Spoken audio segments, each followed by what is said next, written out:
Sí, señor.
Señores, buenos días. ¿Ahora sí me escuchan?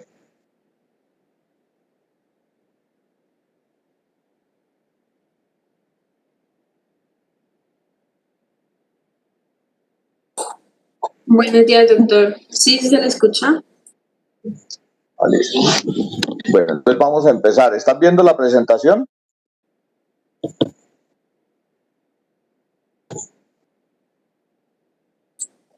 Sí, señor.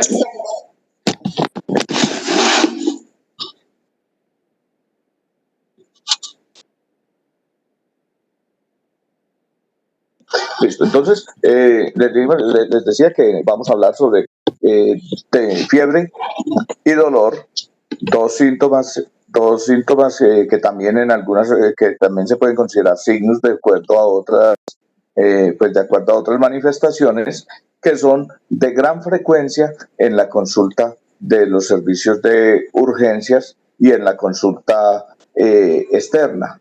En la parte de hospitalización es un signo de gran importancia y que está considerado dentro de los indicadores de calidad de la atención del paciente, ya que paciente que esté hospitalizado pues no debe de tener su dolor controlado. Listo. Entonces, para eso empecemos hablando de la fiebre. Y pues para hablar de la fiebre tenemos que recordar que tenemos un centro termorregulador a nivel del hipotálamo que equilibra la producción de calor, la actividad metabólica que se produce en el músculo, en el hígado, y también ayuda en pues regula la disipación de calor que se hace por la piel y los pulmones, con el fin de mantener una temperatura normal que está aproximadamente entre 36.8 grados centígrados más o menos 0.04, o sea que estaríamos hablando de una temperatura normal de 36.4 a 37.2, lo cual no es todo el día, ya que hay variaciones durante el día. En mañana tenemos una temperatura un poco más baja que en la tarde, ya que pues habitualmente nuestras células han estado en reposo y comienzan a ir produciendo y a ir generando calor a medida que va transcurriendo el día y vamos haciendo ejercicio. Entonces, la fiebre también ya es denominada hipertermia, hiperpirexia, pues es simplemente la elevación de la temperatura, ¿sí? Y como tal no podríamos hablar de fiebre como un solo síntoma o un signo, sino como un síndrome febril, ya que normalmente no encontraremos la fiebre como único hallazgo, sino que si investigamos ese paciente va a tener fiebre asociada a múltiples síntomas diferentes, y por lo tanto entonces cuando vemos el paciente con fiebre normalmente comenzamos a hablar del síndrome febril.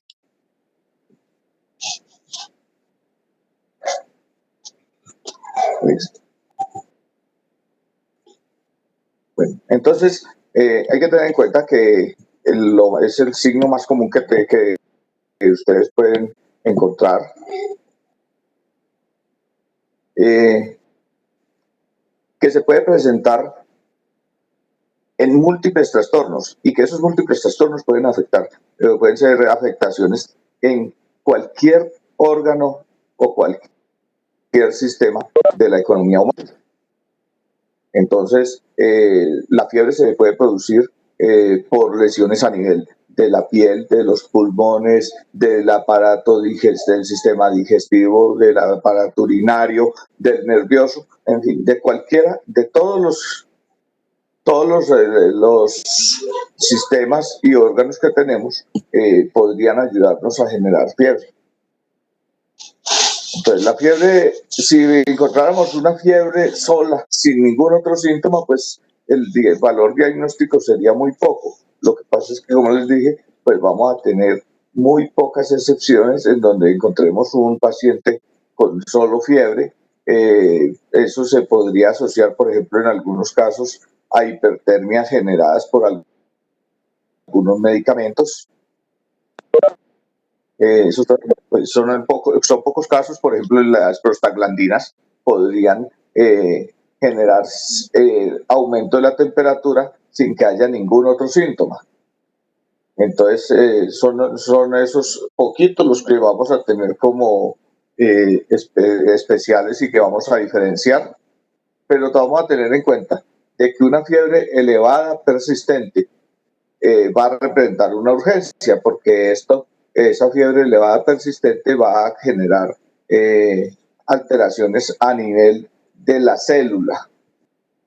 Y esas alteraciones a nivel de la célula, pues pueden ser ampliamente deletéreas. Entonces tenemos que para que se produzca fiebre,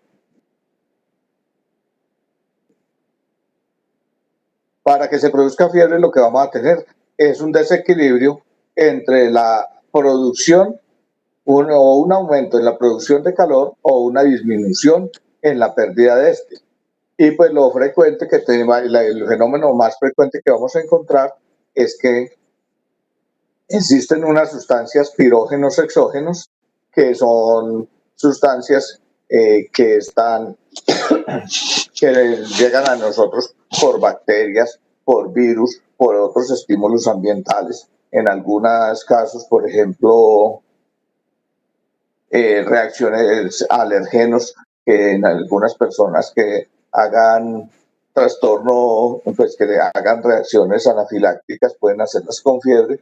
Entonces los pirógenos exógenos son esas sustancias que llegan externamente y que estimulan la producción de unos pirógenos endógenos. Y los pirógenos endógenos pues son las interleuquinas, factores de necrosis tumoral, que van a hacer que van a aumentar el metabolismo de las células y van a hacer que se genere mayor producción de calor.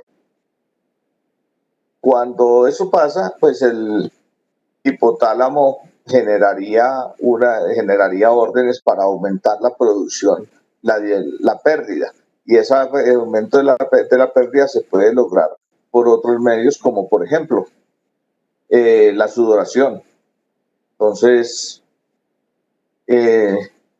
cuando el hipotálamo no logra regular la producción de calor con el aumento en las pérdidas de calor, entonces se genera la fiebre.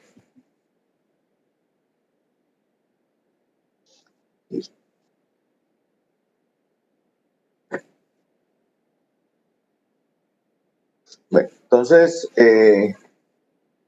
eso es la explicación de todo lo que les estaba contando ahí, donde tenemos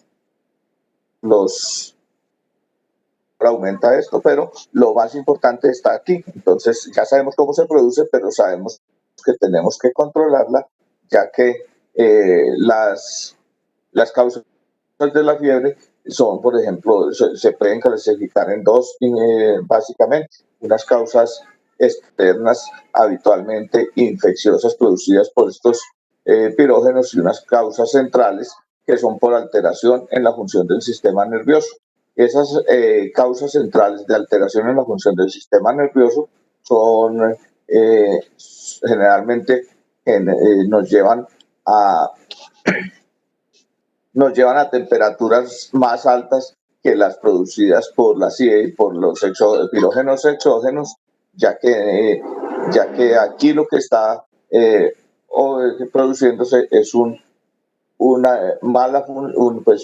funcionamiento anormal del hipotálamo, de los medios reguladores, y por lo tanto tendríamos que que la producción de calor, o sea, lo que ahí se produjo fue básicamente una disminución de los mecanismos de pérdida de calor, y por lo tanto, y si llegamos a tener esa situación, entonces con temperaturas, las temperaturas causadas por infecciones habitualmente no superan los 40 grados.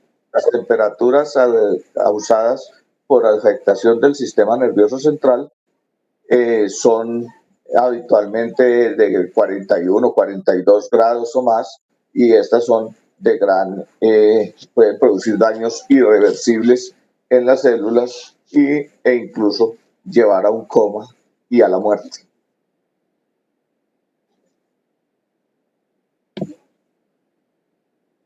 Listo. Entonces la fiebre la podemos clasificar en dos grandes grupos, de acuerdo a su duración y por la forma en que se presenta, o sea, el patrón de fiebre.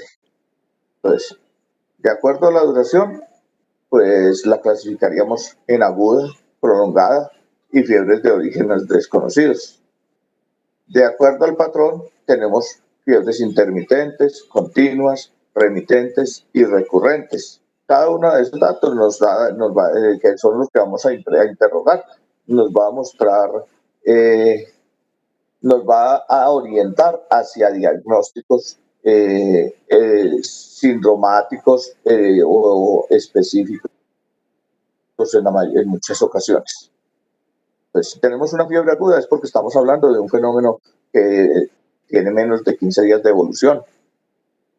Y entonces estas fiebres agudas generalmente son de origen, la mayoría son de origen infeccioso, y en esto lo que tenemos que tener en cuenta es que hay que buscar el foco en todos los órganos. Y para eso lo que nos va a ayudar mucho es los síntomas acompañantes. Entonces, por ejemplo, si tengo una fiebre y dolor en una articulación, pues y de pronto edema, hinchazón en ella, tendríamos que ir a buscar la posibilidad de que haya una artritis séptica. ¿Sí? Si yo tengo fiebre y adicionalmente tengo diarrea o tengo fiebre, tengo tos y dificultad para respirar, pues también podría ir a pensar que estamos ante un proceso infeccioso del sistema respiratorio. Una fiebre asociada a una cefalea intensa, habría que ir a buscar procesos neurológicos de tipo meningitis, por ejemplo. Bueno, entonces la fiebre también esa es la fiebre aguda. La fiebre prolongada es la que se extiende por más de 15 días. Y pues cuando hablamos de fiebres prolongadas, entonces tenemos que ahí tener en cuenta de que ahí disminuye la cantidad de causas infecciosas, pero comienzan a aumentar otras causas inflamatorias sistémicas de algunos orígenes de pronto autoinmunes, como por ejemplo la fiebre producida por un lupus, por una colagenosis. Algunas enfermedades del colágeno se manifiestan como fiebres de larga duración, fiebres prolongadas, y se tienen que, hay que ahorita aplicar el algoritmo de búsqueda que les voy a mostrar adelante. y las fiebres de orígenes desconocidos, que son las fiebres que se han presentado al menos durante 3 semanas, durante 3 semanas documentadas en pacientes que estén habitualmente hospitalizados y que no tienen, después de haber estado hospitalizados durante una semana, no se ha logrado, estudiándolos en una forma adecuada, no se ha logrado llegar a un diagnóstico etiológico. Esas pueden causar algunas por infecciones, otras por neoplasias o algunas enfermedades inflamatorias no infecciosas, como las que le estaba nombrando ahorita, las enfermedades del colágeno. Listo, entonces, ahorita les he demostrado que listo, la fiebre tenía por patrón, podía ser remitente, intermitente, recurrente, ondulante. Entonces, la fiebre remitente es la fiebre más común que encontramos, en donde hay unas fluctuaciones diarias de la temperatura por arriba del intervalo normal. Estas son las fiebres habitualmente producidas por los pirógenos más comunes. Entonces hablamos aquí de que lo más frecuente son los virus, pero también hay bacterias en donde se van a asociar, por ejemplo, con lesiones en la piel, con lesiones a nivel del sistema urinario, a nivel del sistema respiratorio, vías altas o vías bajas.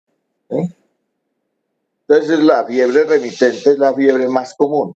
La fiebre intermitente es cuando hay la fiebre, o sea, tenemos son picos, entonces tenemos la fiebre subió y sin hacerle nada vuelve y baja al valor normal, pero vuelve y aumenta. Entonces tiene sus picos que pueden tener algún tipo de grado de regularidad en el tiempo o simplemente pueden ser irregulares. Cuando tenemos una fiebre intermitente que fluctúa mucho, ¿sí?, que es frecuente la fluctuación y se acompaña, por ejemplo, de escalofríos y sudoración, son las fiebres llamadas sépticas o éticas y se pueden producir en abscesos bacterianos, en los linfomas, en tuberculosis. La fiebre sostenida es cuando hay una elevación persistente de la temperatura en el tiempo, o sea, la temperatura se mantiene continuamente alta. Ese es el caso, por ejemplo, de las neumonías bacterianas, la neumonía por neumococos. Es también el caso de las infecciones del sistema nervioso central. La fiebre recurrente es donde se alternan periodos febriles y afebriles, y dentro de esa fiebre recurrente es muy famosa y muy frecuente y hay que tener muy en cuenta la fiebre es por las fiebres producidas por el paludismo, por los plasmodium, que pueden tener unos ciclos dependiendo del tipo de plasmodium que nos esté produciendo el paludismo. Entonces pueden ser de 3 días, en donde otros son de cada 2 días, depende, es el tipo. Si estamos hablando del plasmodium vivas, estamos hablando de que son fiebres que se presentan aproximadamente cada 3er día, picos altos, y que esa fiebre está asociada a que en esos picos, pues lo que se está produciendo es rompimiento de células de los eritrocitos, básicamente, en donde estaban reproduciendo los plasmodium. Y la fiebre ondulante, que es más frecuente, que la llaman así ondulante, básicamente es la asociada a la brucelosis, es donde hay un aumento gradual de la temperatura, o sea, se forma una onda, aumenta, disminuye lentamente y vuelve a subir igual lentamente, en una forma muy regular.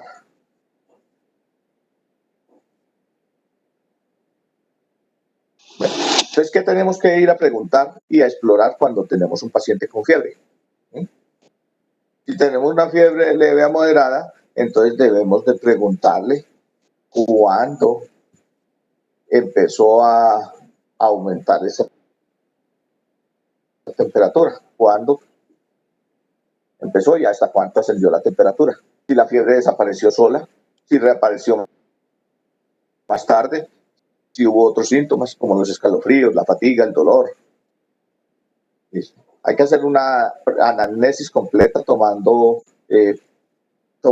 toda la información de los medicamentos, de los antecedentes, de los viajes, de los historias de traumatismos, de cirugías, de uso de anestésicos.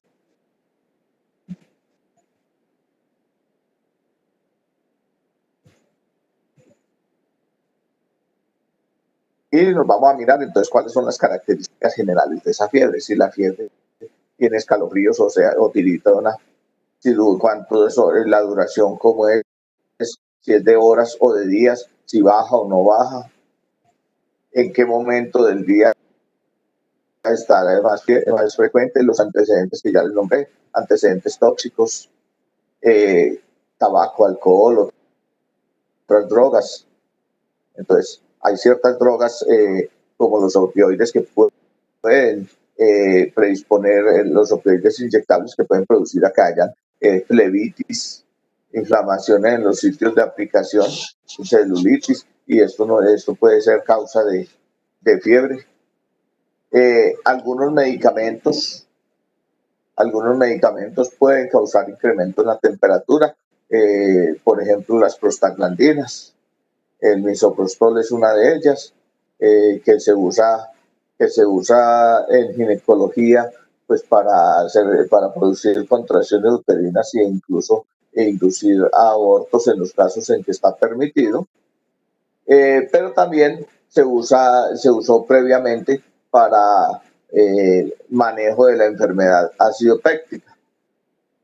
Por lo tanto, ese tipo de medicamentos, el uso de anestésicos, básicamente los anestésicos que se usaban inhalados, también están implicados en la producción de hipertermia, y el uso de algunos antipsicóticos. Algunos antipsicóticos también producen un incremento en la temperatura bastante altos. Bueno, la historia de viajes hay que interrogarla, porque la de los viajes hacia algunas zonas pues nos incrementan el riesgo de infecciones. Por ejemplo, el viajar a zonas, nosotros estamos en una zona en donde la presencia de paludismo no es endémica, pero en el país hay varias zonas con paludismo endémico, como en el Chocó, en algunas áreas de la Amazonía, incluso del Magdalena Medio. Entonces tenemos que tener en cuenta a dónde se viajó, no solamente fuera del país, sino que dentro del mismo país tenemos problemas con eso. La historia de enfermedades previas, tipo neoplasias, si ha recibido quimioterapias. Las quimioterapias también, los medicamentos anticitostásicos para el tratamiento de cáncer, pues estos medicamentos producen lisis de células, y la lisis, el rompimiento de estas células nos genera interleuquinas y factores de necrosis tumoral que son causantes de fiebre. La presencia de sondas vesicales o de invasiones de algún artefacto dentro del cuerpo que esté en contacto con el medio ambiente, o incluso que sin que esté en contacto con el ambiente, también tiene mayor riesgo de infectarse. Entonces, por ejemplo, el que tiene que usar sonda vesical, o el que tiene que tener un catéter para administración pongámosle algún analgésico o alguna sustancia para infecciones, para dolor, tienen mayor riesgo. Pero los que tienen también, por ejemplo, un catéter de derivación ventrículo-peritoneal, también tienen un riesgo importante de que haya sobreinfección, y por lo tanto se infecten, se te infecten y hagan fiebre. Los antecedentes de intervenciones quirúrgicas recientes, así sea endoscópicas, y hay que interrogar el estado de vacunación. ¿Por qué el estado de vacunación? Pues porque hay muchas patologías asociadas a virus o a bacterias de las cuales para las cuales hay ya alguna vacuna, y que si no la tenemos, pues estamos con mayor probabilidad de adquirir la infección. Por ejemplo, la rubeola.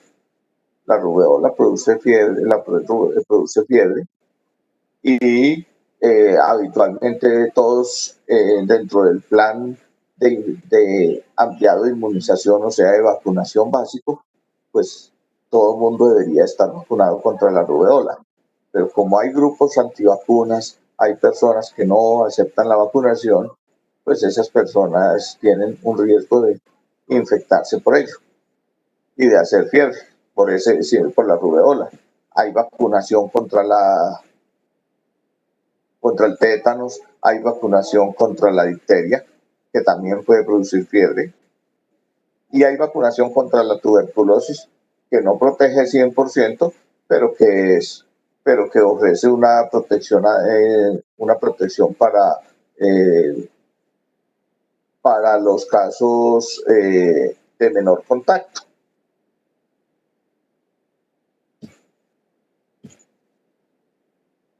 Listo. Los síntomas, como les dije cuando hablamos de fiebre, entonces tenemos que ir a buscar cuáles son los síntomas asociados. Y esos síntomas asociados pueden ser, por ejemplo, dolor generalizado. Si tenemos fiebre y dolor muscular, esto es muy característico en las enfermedades virales. De ellas es muy conocido por ustedes los síndromes febriles por dengue y por otros virus, que lo que principal que producen es fiebre, dolor, malestar general, mialgias, artralgias. En el caso del dengue, dolor retroocular.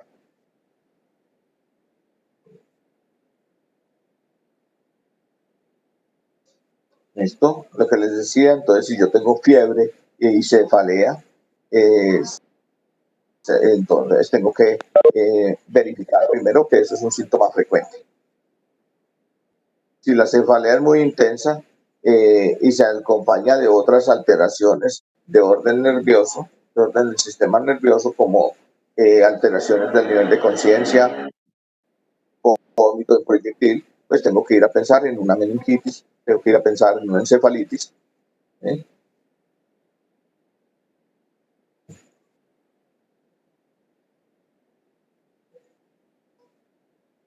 Como síntoma asociado también puedo tener el dolor abdominal y los síntomas gastrointestinales.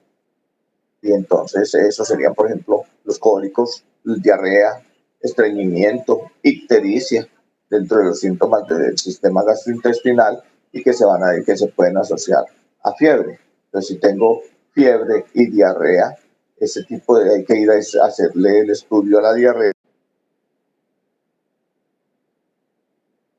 Y diarrea es de tipo disentérico, no disentérico, si es de características virales o es de características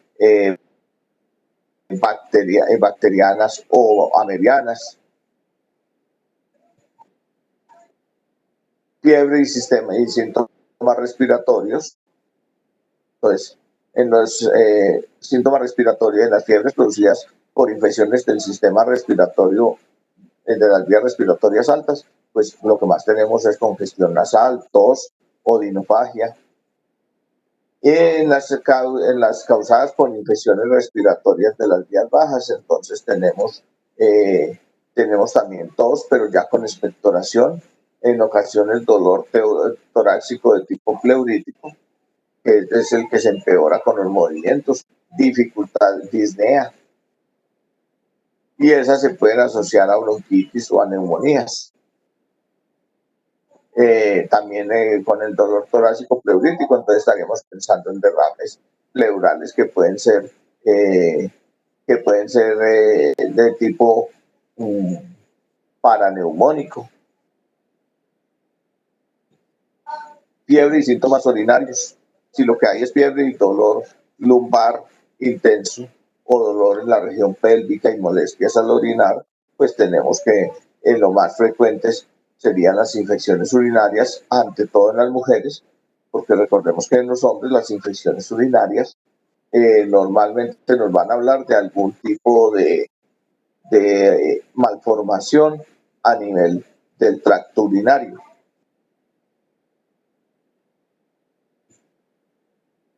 Fiebre y síntomas neurológicos. Ya les decía pues que el síntoma neurológico más importante ahí sería una cefalea intensa, alteraciones en el nivel de conciencia, focalización o convulsiones.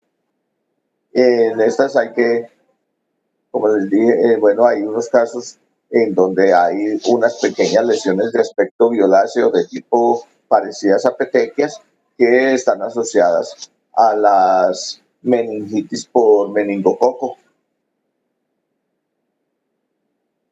Fiebres y erupciones cutáneas. Entonces, por eso tenemos que ir a averiguar el estado vacunal, porque muchas de estas erupciones son asociadas a algunos virus que podrían haber sido prevenibles dentro de la vacunación, pero otras son pasajeras. Entonces, por ejemplo, la infección por un virus herpes tipo 6 puede causar un brote, un exantema de esos de corta duración. O puedo tener una infección ya mucho más grave, más severa, y fiebre, por ejemplo, la asociada a una estafilococo. Un estafilococo puede causarnos todo este tipo de lesiones a un nivel incluso mucho mayor.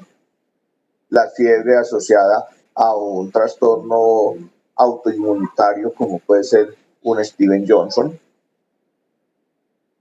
La estafilococemia llamada enfermedad de Lyell. ¿Sí? Y muchas de estas infecciones cutáneas asociadas a fiebre pueden ser contagiosas. La que estábamos diciendo, la rubeola, por ejemplo, que todavía es contagiosa, pero es prevenible mediante la vacunación. Entonces, ahora sí vamos a ver cuál sería el enfoque diagnóstico de la fiebre. Si nosotros tenemos un paciente con fiebre, pues tenemos que ir a mirar primero si se puede identificar o no con evidencia fácil, pues si se puede identificar claramente si hay un foco que sea de la causa. Si tenemos un foco evidente, pues tenemos que dar tratamiento a ese tipo de infección. O sea, si yo encuentro fiebre y el paciente tiene lesiones cutáneas, tipo pongámosle un absceso, una celulitis, pues tengo que darle tratamiento. Y tengo que verificar si con eso que le acabo si con ese tratamiento se controla la fiebre. ¿En cuánto tiempo? Pues si lo que encuentro es un foco infeccioso, pues el foco infeccioso después de haberlo tratado adecuadamente se espera que en unas 48 a 72 horas las fiebres hayan disminuido. ¿Eso qué quiere decir? Que el tratamiento tiene que ser adecuado. O sea, no es que yo tengo fiebre y le voy a dar a todas el mismo tratamiento. No. Algunos, por ejemplo, si tengo un absceso, el tratamiento de los abscesos o de las colecciones que estén en cualquier parte del cuerpo inicial es drenarlo. ¿Sí? Exceptuando cuando hablamos de abscesos hepáticos amebianos, que en los abscesos hepáticos amebianos el manejo es con un antiparasitario de tipo para las amibas, que sería el tipo metronidazol. ¿Sí?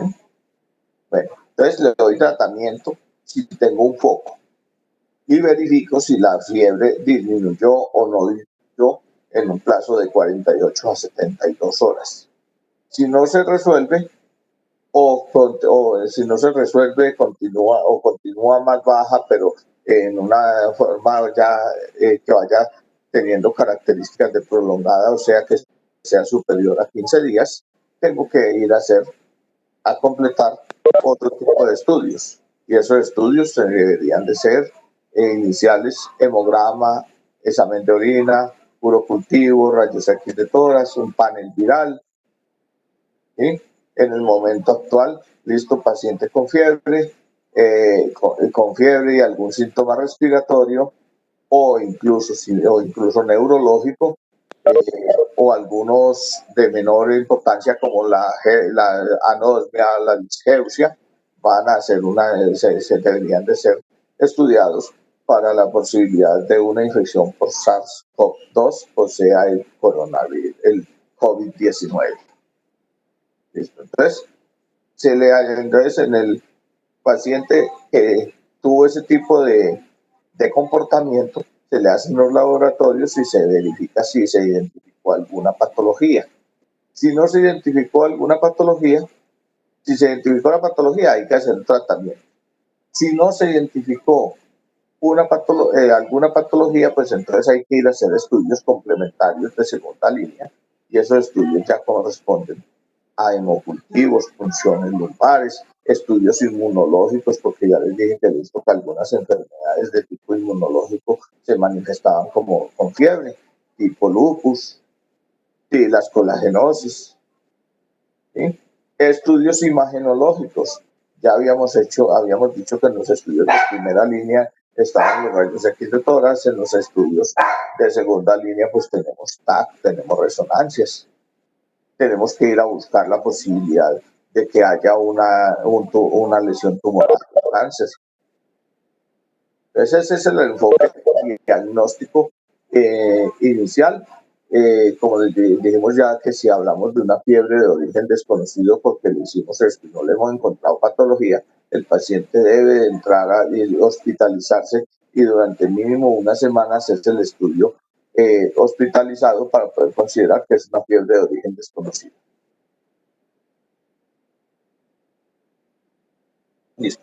Entonces, ahora sí pasemos a dolor. El dolor pues es el síntoma que más llama la atención, que por el que más la gente consulta. La gente consulta principalmente por dolor. ¿Dolor en dónde? En cualquier parte del cuerpo. Y el manejo del dolor depende de la causa, de aliviar los factores que lo desencadenen, que lo agraven. Y lo más importante con el dolor es que hay que tratar de dar un alivio rápido y efectivo siempre que sea posible, siempre que con ello no estemos enmascarando o poniendo en riesgo de que ese dolor corresponda a alguna patología que pueda agravarse, y que nosotros simplemente, al quitar el dolor, el paciente se relaje, no se nos pierda, y cuando regrese en unas graves condiciones. Listo. Cuando hablamos de dolor, pues entonces tenemos que los dolores, que en la piel y en todos los órganos hay unos receptores llamados nociceptivos, o sea que son los que se estimulan con el dolor, se estimulan ante algunos estímulos dolorosos, ¿sí? Y esos estímulos nociceptivos se van del sitio del sitio donde está la lesión o donde está el receptor, a través de los cordones posteriores de la médula, y llegan hasta la corteza cerebral.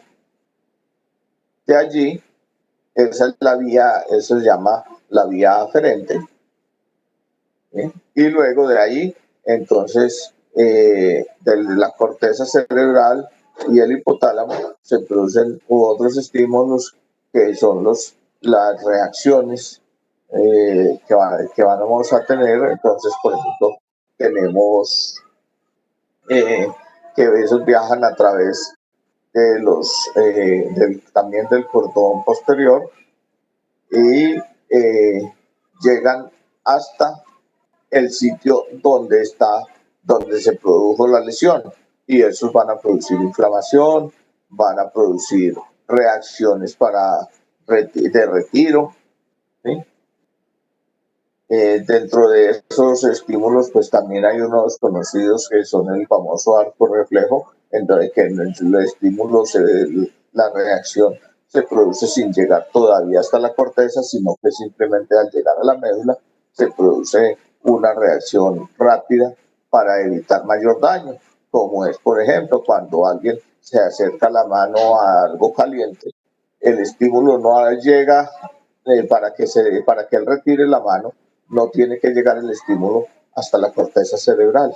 Simplemente con llegar a la médula se produce viaja un estímulo de regreso que ordena el retiro inmediato del órgano que está en ese tipo que está sintiendo, pues que está en riesgo de ser más lesionado, como en el caso pues, de las quemaduras, en el caso de los chuzones, todo eso viajan en esa forma. Bueno, en cuanto al dolor, el dolor lo clasificamos como somático, y en el dolor somático, que es el dolor, el típico dolor corporal, muscular,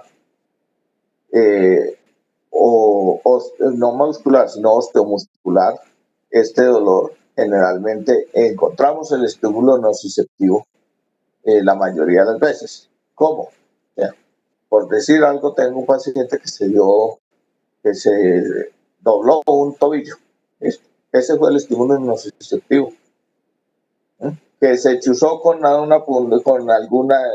se estripó la mano con la puerta del carro o con la puerta de la casa, o que pasó por el lado de algo descuidadamente y había un alambre o cualquier objeto cortante que le lesionó la piel. Entonces, esos son los estímulos nociceptivos, y ese tipo de dolor somático generalmente vamos a encontrar el estímulo bien localizado, y adicional el paciente nos lo va a referir como un dolor muy similar al que ha tenido en ocasiones anteriores. Es un dolor que habitualmente se mejora con analgésicos, con antiinflamatorios y en algunas ocasiones con opioides. ¿Listo? Entonces este es el dolor somático. Estaba caminando, se le dobló el tobillo. ¿Listo? En ese momento encuentro que ese fue el estímulo nociceptivo. El aumento en la tensión de estos tejidos de la articulación. Entonces, en el dolor somático yo puedo ver daño directo en los tejidos superficiales.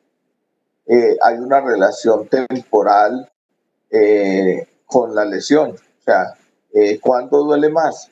Pues cuando sintió el chuzón, por ejemplo, cuando sintió la quemadura. ¿Sí? Es una relación directa y se identifica habitualmente y se limita a un área determinada. El dolor visceral es otra de las clasificaciones. Este es un dolor que normalmente se activa por inflamación y que está muy mal localizado y a veces es referido. Se asocia con molestias difusas, náuseas, hinchazón y en algunas ocasiones, por ejemplo, cólicos, que se puede aliviar con analgésicos narcóticos y algunas veces con antiespasmódicos, que generalmente se origina en estructuras profundas, tales como las vísceras tóraco-abdominales, que la ubicación no se coincide con perdón, que aquí coincide con la ubicación de la estructura.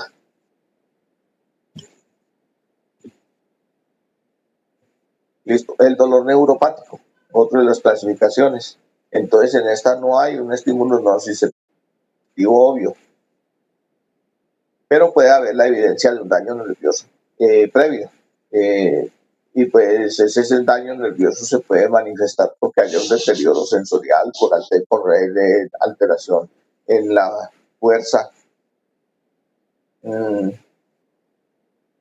Es un dolor que lo describen ante todo como quemante, urente, como que le estuviera pasando, tuviera una descarga eléctrica, que es lo que describen como corrientazos. El alivio de estos dolores, pues con los analgésicos comunes es muy poco y sirven más para ellos los antidepresivos, los anticonvulsivantes por estabilización de membranas. Lo típico de este dolor, por ejemplo, el dolor posherpético. ¿Sí? Los dolores producidos por radiculopatías. El dolor del miembro fantasma, producido que se genera en pacientes que sufrieron la amputación de alguna de sus extremidades por lesión a nivel de la parte final del nervio. Y hay otro dolor que es el dolor psicógeno, y ese dolor no es respuesta a ningún estímulo nociceptivo. No hay evidencia de alteración neuronal, sino que es una causa psíquica. Es también se puede dar o que sea un dolor o que sea la intensificación de un dolor orgánico. Alguien que tenga un dolor que probablemente debería de ser de muy baja intensidad y que debido a su alteración mental en la percepción, pues lo manifiesta como de un grado mucho mayor. Hay que tener en cuenta que ese dolor no es un dolor que lo podamos clasificar como un dolor inventado, no es que el paciente esté inventándose el dolor, aunque nosotros no le encontremos causa. Ese paciente debe recibir un tratamiento psiquiátrico porque ese paciente con ese tipo de dolor son pacientes que hacen depresión y que tienen alto riesgo, probabilidad de llegar a hacer actos o gestos suicidas. Listo, ¿qué vamos a ubicar y qué vamos a interrogar y cómo vamos a estudiar el dolor? Pues primero vamos a estudiar la ubicación e irradiación. Bueno, primero se me olvidó decirles ahí, esto es la primero que recuerden que para esto podemos utilizar la misma mnemotecnia que hemos utilizado para el interrogatorio de cualquier síntoma, y es con Alicia, o sea, en donde hablamos de aparición, o sea, si es agudo, si es crónico, si estamos hablando de un dolor agudo, de un dolor crónico, de un dolor recurrente, la L, que es la localización o ubicación, la I, la intensidad, la C, el carácter, la otra I, la irradiación, y la otra que son los factores agravantes o desencadenantes o que le ayudan a quitar el dolor. Entonces ubicamos, vamos a interrogar la ubicación, y la ubicación nos debe orientar al origen del dolor. Entonces, si tengo un dolor abdominal difuso, tengo que ir a pensar en las estructuras profundas del abdomen. ¿Sí? Pero si tengo un dolor en la pared abdominal, o sea, un dolor localizado, pues tengo que ir a buscar si estamos tratando con algún tipo de infección, con alguna lesión, ahí con alguna lesión en la parte cutánea o en la parte muscular. Aunque hay dolores abdominales que pueden ser manifestaciones de procesos a nivel del tórax, pues lo habitual es que si yo tengo un dolor en el abdomen, los órganos más implicados son los abdominales. En los casos, por ejemplo, el dolor en epigastrio puede ser una manifestación de puede presentarse en algunos casos de alteraciones cardíacas. Un infarto de cara inferior nos podría producir un dolor en epigastrio. Un aneurisma aórtico nos va a manifestar, si es de aorta abdominal, nos va a manifestar dolor torácico, dolor abdominal, pero también nos puede manifestar dolor torácico. Bueno, entonces hay ciertas ubicaciones e irradiaciones que nos orientan a algunas patologías. Por ejemplo, si tengo dolor en mandíbula, en la parte anterior del tórax, que se me viene hacia la mandíbula y hacia el miembro superior izquierdo, pues tengo que pensar en que tenga un dolor cardiogénico. Si tengo dolor a nivel del hipocondrio derecho, que se irradia a hombro, omoplato, a hombro y omoplato derecho, tengo que pensar en patología biliar a nivel de la vesícula. Si tengo dolor, el dolor intestinal sí es muy difuso porque puede manifestarse en todos los sitios del abdomen. Pero hay otra característica importante a revisar y se llama la migración. Y es cómo cambia, si el dolor cambia con respecto en el tiempo, desde el sitio donde inicia. Que es un caso típico y que hay que interrogarlo muy bien con la apendicitis. Los pacientes que tienen apendicitis generalmente manifiestan de que el dolor les inició difuso alrededor del abdomen, alrededor del ombligo, de la parte umbilical del ombligo. Luego se ubicó a nivel del epigastrio y descendió hacia la fosa ilíaca derecha, siguiendo casi que el recorrido del marco cólico del intestino, del colon transverso.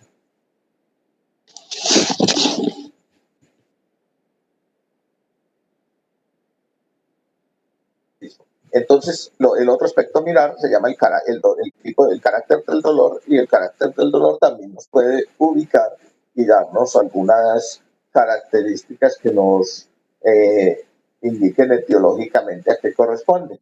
Entonces, si alguien refiere un dolor como urente, quemante, que es como el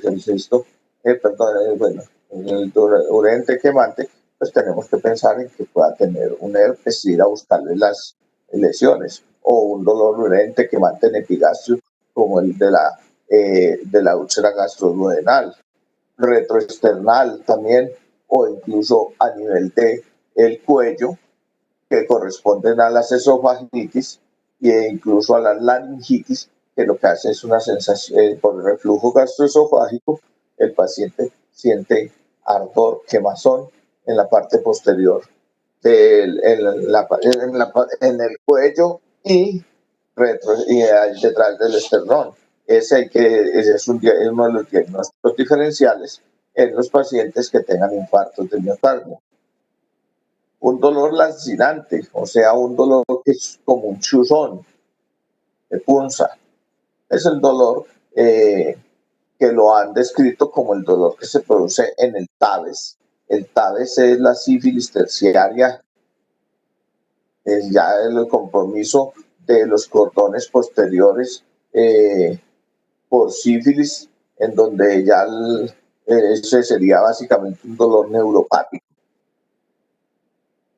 Un dolor opresivo, constrictivo, típico, por ejemplo, si es en el tórax, ese es un dolor en donde hay que ir a descartar que estemos ante un episodio de angina o un infarto de miocardio.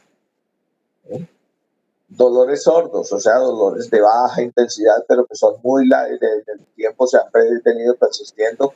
En esos casos, dependiendo los sitios, hay que ir a buscar, por ejemplo, cáncer. Dolores que se instauran en una forma aguda, instantánea, con algún estímulo. Por ejemplo, las neuralgias del trigémino asociadas a algunas exposiciones a nivel de la parte de la parte dental, o sea, raíces de ese nervio que están que se están expuestas en los dientes y que al tocar, al recibir un estímulo frío o caliente, pueden generar un dolor intenso y que se instaura en una forma muy rápida. Dolores cólicos, o sea que son como retorcijones intestinales, que hay que sospechar cólicos de tipo biliar, renal o intestinal. Los dolores fulgurantes, polineuritis, o sea, hay varios nervios que se están inflamados, producen descargas y parestesias y disestesias. Los dolores desgarrantes, como que algo se rompió. El más característico es el del aneurisma disecante de aorta, que adicional de que describirlo como uno de los dolores de mayor intensidad a nivel del tórax, es una verdadera urgencia con una alta mortalidad. Los aneurismas disecantes de aorta tienen unas mortalidades en nuestro medio superior al 70%. Los dolores cerebrantes o taladrantes, eso se producen, por ejemplo, en las lesiones que comprometen las raíces nerviosas de los dientes, básicamente en los molares. Eso porque pues ahí el estímulo toca directamente el nervio. El dolor pulsátil, que se siente como que algo pulsa, que algo latido, son más frecuentes en donde hay abscesos, en donde hay forúnculos. Y los dolores gravativos, como una sensación de peso, entonces como que hay algo grande creciendo dentro de la persona. El caso, por ejemplo, de las hepatomegalias, de las esplenomegalias, que comienzan, o incluso de los tumores cancerosos que comienzan a creciendo de una forma tan grande que lo comienza a sentir la persona que algo le pesa. El caso, por ejemplo, de los tumores de ovario, que hay unos tumores gigantes en donde no manifiestan, no hay otro tipo el dolor que manifiestan es por ocupación de ese espacio.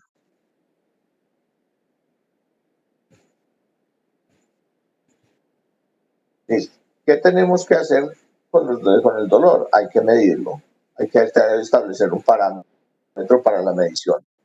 Y ese parámetro para la medición, entonces nosotros necesitamos saber cuál es la intensidad. Y la intensidad del dolor se mide por parámetros, es subjetiva. Y es muy difícil de evaluar, porque pues todo el mundo tiene diferencias. Ahí lo que llaman los umbrales de dolor.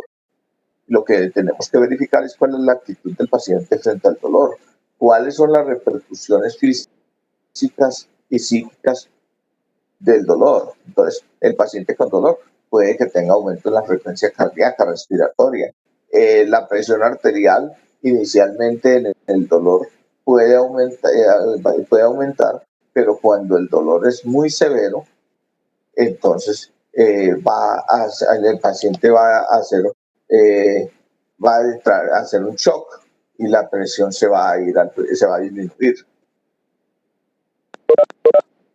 El paciente con dolor pues sudoroso, pálido y estar inquieto, llorando. Y la vamos a medir, entonces le vamos a evaluar esa intensidad de dolor mediante una escala subjetiva, la escala análoga del dolor, en donde le vamos a decir a él que nos califique entre 0 y 10 cuál es la intensidad de su dolor, marcándolo que listo, que para nosotros una intensidad por encima de 5 es un dolor intenso, ¿sí? Es un dolor intenso que requiere actuación inmediata, y por debajo de 5 pues igual no lo podemos decir que no tiene dolor, sino que que podemos manejarlo con algo más suave y hacerle estudios. En cuanto a la evolución del dolor, el dolor dijimos que podía ser insidioso, que podía ser de inicio brusco, de inicio súbito. Es insidioso el que comienza a aumentar lentamente y logra el pico en horas. Por ejemplo, el paciente que tiene los cólicos biliares, renales, no le empiezan en una forma, no empiezan de una, no son tan fuertes, sino que comienza el estímulo. El paciente con un cólico biliar pues se caracteriza porque después de comerse una comida copiosa en grasa, comenzó a tener sensación de dolor, de presión inicialmente a nivel del hipocondrio, que posteriormente se puso intensa y comenzó a vomitar. Pero eso no empezó de una vez con tanta fuerza, empezó lentamente. En cambio, el dolor brusco es un dolor que alcanzó su intensidad máxima en situación de minutos o segundos, como por ejemplo el paciente que se infarta, ¿sí? El paciente que tiene el dolor por una discopatía, el momento en que hizo un ejercicio y se le comprimió el nervio, el dolor se volvió intenso, incluso lo frenó de una vez, ¿sí? O dolores súbitos que ni siquiera pues empiezan hay alguna variación en él, sino cuando empezó el dolor empezó de una vez con una severidad importante, como por ejemplo el de la disección aórtica, el de la ruptura de una víscera hueca. El paciente que tiene una perforación de una úlcera, pues tenía el dolor probablemente por la úlcera, pero después el nivel del dolor se disparó en una forma grandísima, el dolor de un aneurisma cerebral, de una ruptura de un aneurisma cerebral, no del aneurisma. El aneurisma puede estar ahí, producir una cefalea leve o producir nada. Y lo otro que hay que mirar en el dolor son los factores modificadores. Esos factores modificadores son muy importantes en el momento de llegar al diagnóstico. Entonces, por ejemplo, el paciente con un dolor, con una angina inestable o estable, o una isquemia de miembros inferiores, ellos hacen mejoría del dolor con el reposo. El paciente tiene una obstrucción en una arteria de un miembro inferior. Se pone a hacer ejercicio, a hacer algún tipo de actividad y el dolor es severo. Después le va a mejorar apenas el deje comience a hacer reposo. Igualmente pasa con el paciente que tiene la angina estable cardíaca. El paciente que tiene un dolor ulceroso le puede disminuir con la ingesta de alimentos. El paciente que tiene una cefalea tensional le va a disminuir con la administración de un analgésico. Mas, sin embargo, si el paciente tiene una cefalea es por una meningitis o por una meningitis, probablemente le vamos a dar el medicamento y no le va a mejorar. Y los factores que agravan el dolor son en el caso contrario. Si lo ponemos el paciente con problema coronario a hacer ejercicio, probablemente le vamos a desencadenar el dolor. O también se le puede desencadenar el dolor, el estrés, las emociones fuertes, situaciones que generen producción de vasoconstrictores, de adrenalina. ¿Sí? El cólico abdominal se puede aumentar. El cólico abdominal y sobre todo el cólico biliar se aumenta cuando hay ingesta de comidas ricas en grasas.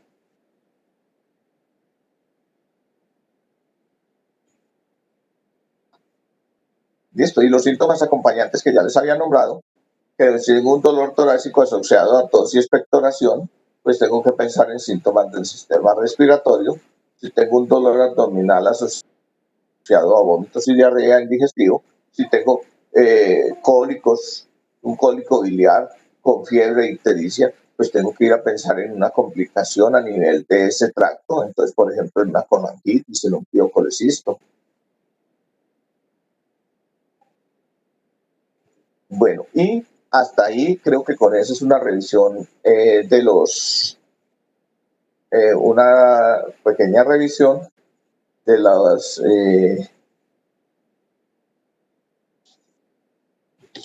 de semiológica de qué tenemos que ir a buscar y no buscar en un paciente con dolor y con fiebre. Ahora,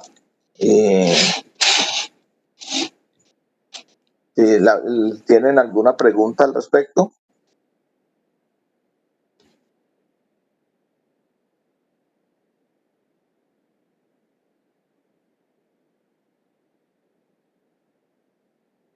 Doctores.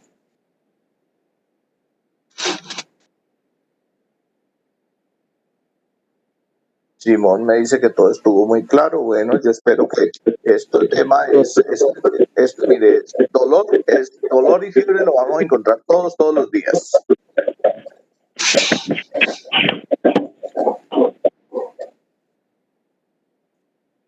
No le escuché a quién está ahí. No, doctor, que todo.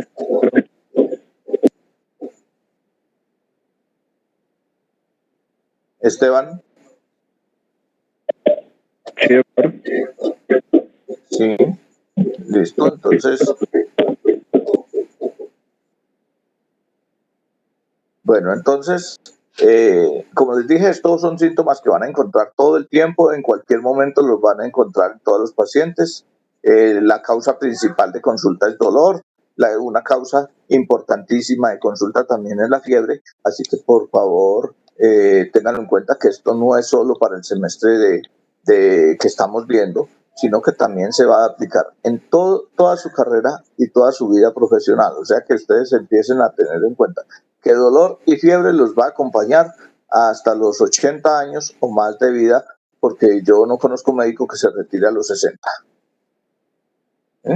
Entonces, muchas gracias y estamos pendientes de presentaciones que les tengo que enviar ahora. Que estén muy bien. Gracias, doctor. Hasta luego. Hasta luego.